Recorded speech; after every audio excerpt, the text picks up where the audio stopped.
the age of the people when He talks about them in the Quran. He doesn't normally do that.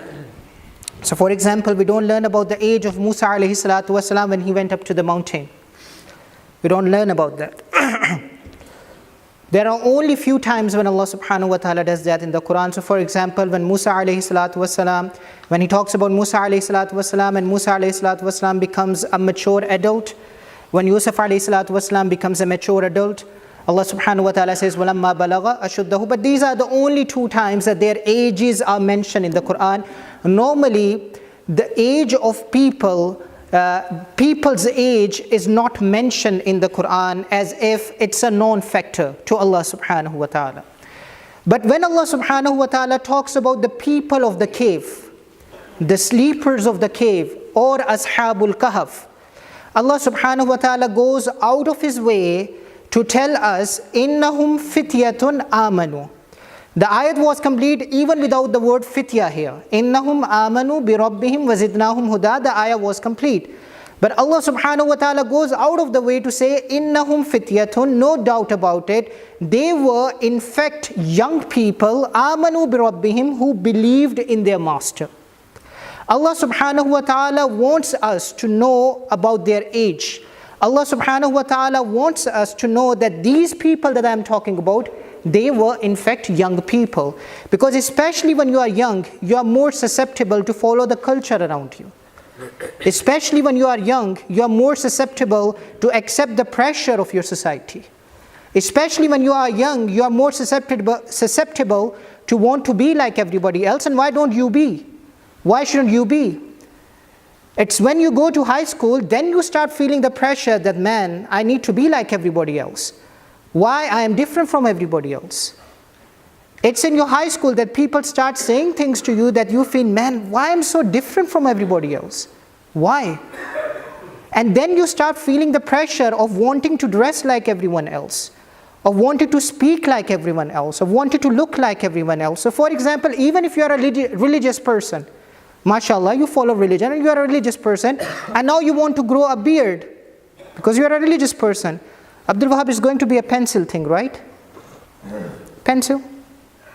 Or if you want to wear a topi like this, you won't wear a full topi, you will wear it like this at the back of your head so everyone can see your hairstyle. Right? Because it's a little more hip. It fits in better. What I'm trying to say is that when you are young, you try to assimilate more and more at the young age.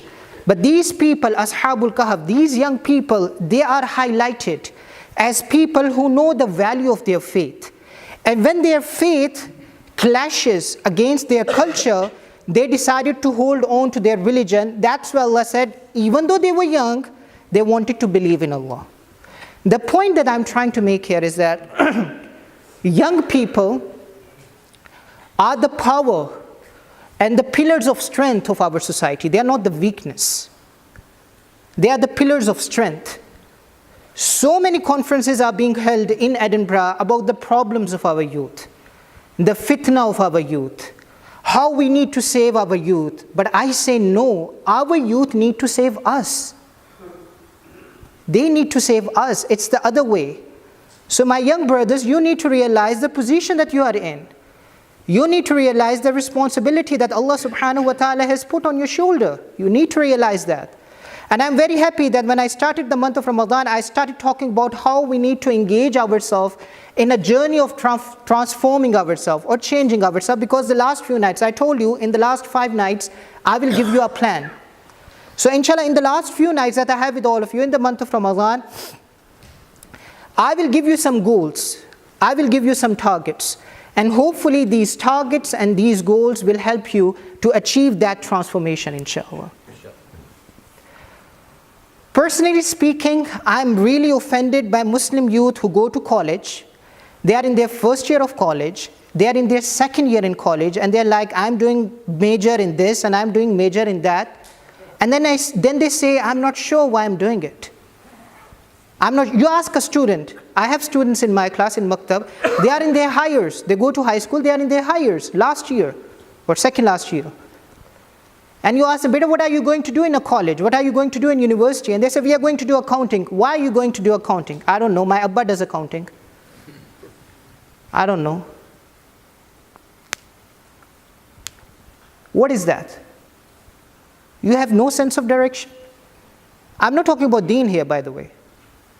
But you have no sense of direction, not in deen and not in the dunya. And it's unacceptable for a Muslim youth.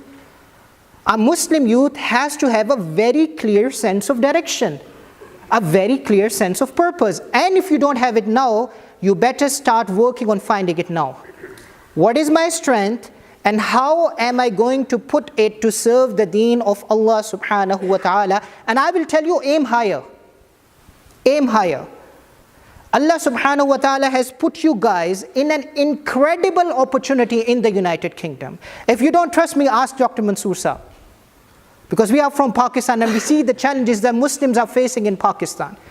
The Muslim youth all over the world, they don't have the opportunities that you guys have in this country.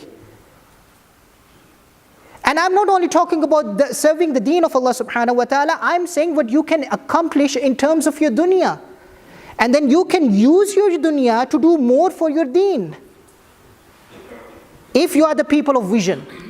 You know, everybody else, they are going to schools, they are going to colleges, and they are thinking, okay, that's where I'm going to get my first job. That's where I'm going to get my first apartment. This is the first car that I'm going to use. This is how much money I'm going to save every month. This is when I'm going to get married. But these are the thought of everybody else. Because they cannot think anything higher than that. Their thought cannot pass that. They don't know anything that is beyond that. They don't. So that's the only thing that they are thinking about.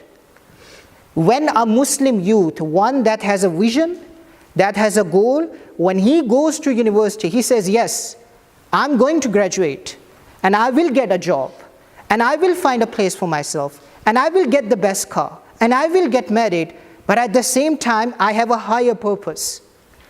I am going to use my career to do something huge. You know who say huge nowadays a lot? Donald Trump, yeah? I don't want you to use this word huge, but that's the only word that comes in my mouth.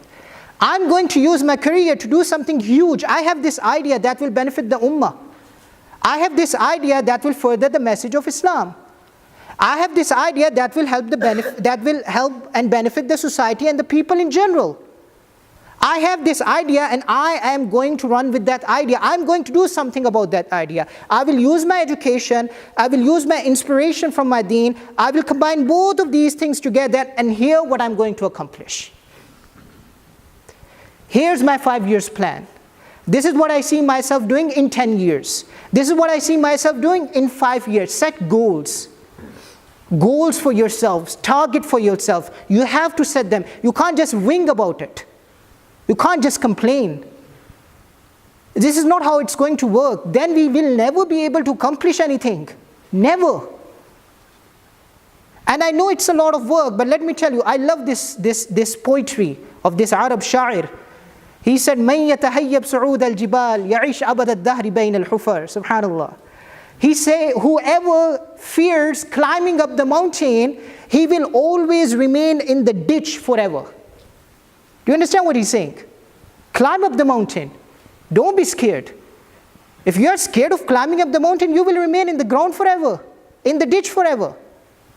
Aim high, my brothers. Aim high.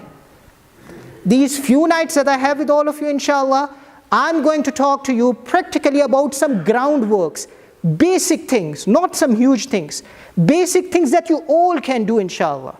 And that will help you to raise your aim, that will help you to aim high. That helps me to aim high, and hopefully that will help you to aim high. I told you that in the last 5 nights, I have a plan for all of you. And that's what I'm going to share with all of you, inshallah. So if you help me and support me, I told you the very first night, this journey that I want to start with all of you in the month of Ramadan, I want it to continue after the month of Ramadan. I will try my best, my brothers. And this plan is not only for my brothers, it's for my sisters as well. I have this plan that I wish and I hope that it works out for all of you. But if it doesn't, then please come back to me and tell me and give me your feedback, so I can do preparations accordingly, inshallah. But are you all ready for this now, inshallah? At least just make an intention. Listen to the plan, see if you can work on that plan. And hopefully it will help you the way it's benefiting me, inshallah. So are we all ready for this now? One last request. Tomorrow, we are going to complete our Quran the recitation of our Quran in our Taraweeh prayers. So all of you brothers are invited, and if you can spread the word out, bring along as many family members, as many friends as you can. It's a very blessed ceremony in which we make du'as to Allah subhanahu wa ta'ala, and this is a ceremony in which when you make dua to Allah subhanahu wa ta'ala, inshallah Allah will accept all of your du'as. So tomorrow we are going to finish. And one other thing, sorry, I'm taking your time, about Sadaqatul Fitr. If you want to give Sadaqatul Fitr through Iqra Academy, then I will request you to give it as soon as possible. 2 days before Eid, I mean Saturday, Friday and Saturday, I will request the management not to accept Sadaqatul Fitr anymore. Sadaqatul Fitr is something, it's by the way £5 per head. If you don't know about Sadaqatul Fitr, after the Taraweeh prayers, come to me and I will tell you and explain it to you. £5 per head, some says £4, but I recommend you to give £5. £4 is the minimum, £5 per head. And this is the money that should reach the needy, that should reach the person who deserves that money before Salatul Eid. I've seen a lot of my brothers, they give Sadaqatul Fitr after they finish Salatul Eid. That's not right. Sadaqatul Fitr should reach the people before the Salah of Eid. That's why I will request my management to stop taking Sadaqatul Fitr 2 days before Eid, so that we can make arrangements and that Sadaqatul Fitr reach the needy people before the Salah of Eid. So I request brothers, kindly if you can give your Sadaqatul Fitr as soon as possible. Jazakumullah.